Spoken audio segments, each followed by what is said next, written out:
Una de las temáticas que la semana pasada acaparó bastante la atención es que el Ejecutivo está trabajando en manos del vicepresidente de la República, Félix Ulloa, y una comisión ad hoc, propuestas para reformas a la Constitución. Esto no se va a hacer en un corto plazo, se tiene previsto que estas propuestas se puedan tener a más tardar el 15 de septiembre del próximo año. ¿Usted cómo evalúa estas propuestas que se pueden hacer? ¿Qué aspectos considera usted que se deben de reformar de nuestra Constitución? ¿O considera que está bien tal y como está?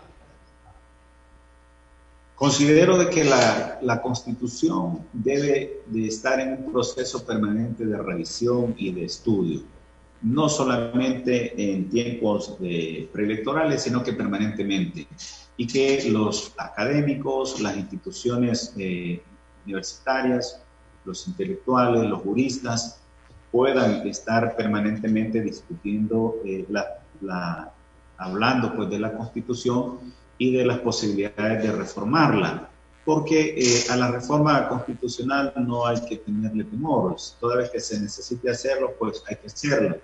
Quizás los temores a veces vienen de creer que los cambios que se están proponiendo pueden ser muy dramáticos, que nos lleven a afectar el sistema de gobierno, pero eso no se está hablando.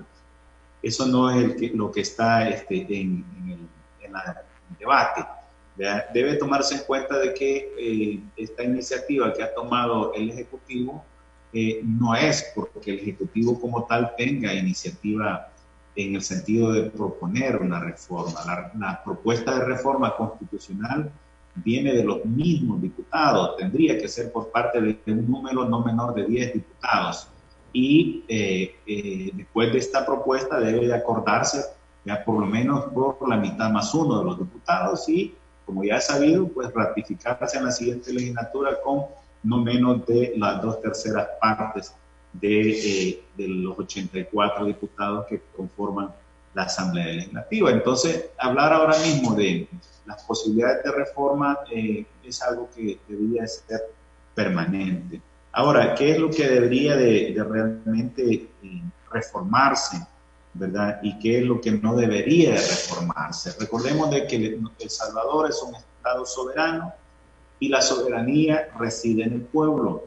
Ya muchas veces lo que se percibe es la manera, de qué manera se ejerce esa soberanía, porque el artículo 85 de la Constitución dice de que son los partidos políticos, ¿verdad?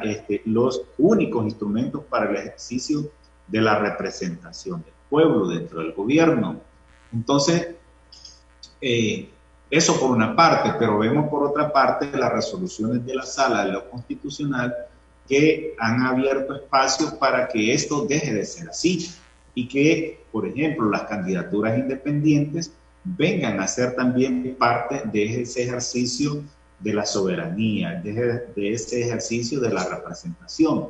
Entonces, ¿esto qué nos dice? Que existe la necesidad de reformar la Constitución en cuanto, ¿verdad?, a que el ejercicio de la soberanía no recaiga de manera exclusiva en los partidos políticos.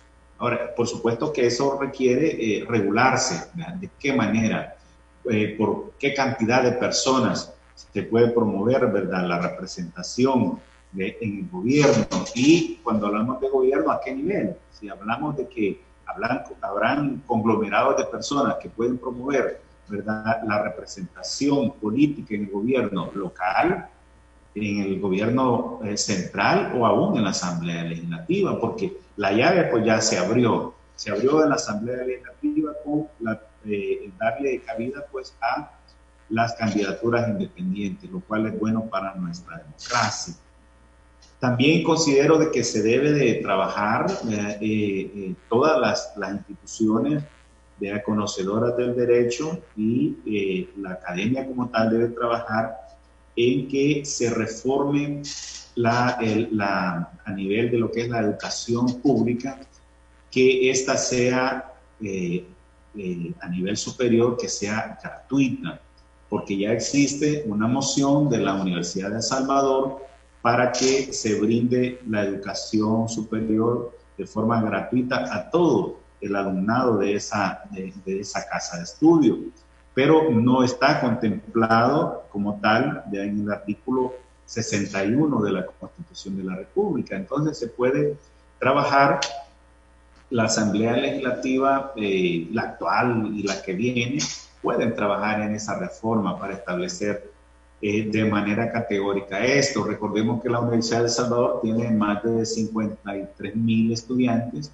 casi como unos 20,000 están obligados al pago, los demás están exentos, ¿verdad? Y sería de considerar eso. También se debe trabajar en la parte de la sección de lo que es familia, porque en la sección de familia debe de considerar que el interés superior del niño, el interés superior del menor, no está del todo garantizado en nuestra Constitución. ¿En qué sentido?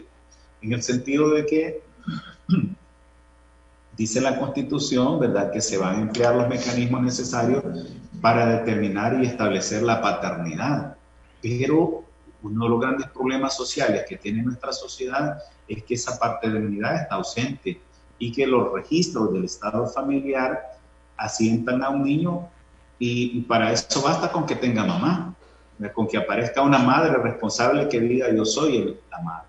Pero ¿y el padre? ¿Y cuáles son los mecanismos que la Constitución emplea para que desde que se asienta un niño en el registro del estado familiar exista la obligación de ese presunto padre de aparecer en ese asentamiento? Entonces no existe un mecanismo. Entonces la Constitución tendría que regular un mecanismo también para que se desarrollen las leyes secundarias, que no exista en nuestro país un niño sin padre. Y eso nos ayudaría mucho como salvadoreños para poder superar, ¿verdad?, una buena parte de los problemas sociales que tenemos. También debe de considerarse que hay aspectos que no deben de reformarse en la Constitución, ya que deben de, aunque se hable de reformas, pero se debe tener presente de que no cualquier reforma es conveniente para nuestro país. Por ejemplo, hablar de que se pueda trastornar, ¿verdad?, lo que dice el artículo 32 de la Constitución, que la familia es la base fundamental de la sociedad y que el matrimonio es el fundamento de la familia. A mi criterio, ni esta asamblea ni las subsiguientes tendrían por qué reformarlo, ¿verdad?, porque eso nos situaría en una situación, en una condición bien difícil, ¿verdad?, como país, ¿verdad? Esas serían aspectos que no hay que reformar, artículo 32 y artículo 33 de nuestra Constitución. Ya que me mencionaba eso, ¿qué opina usted de los matrimonios igualitarios, del tema del aborto? ¿Qué opina de estos dos temas? Respecto al primer tema, lo que ocurre es esto, de que si nuestra Constitución ya dice que la familia es la base fundamental de la sociedad y el matrimonio es el fundamento de la familia, entonces, ¿cómo se entiende la familia? La familia, pues, tradicional, la que está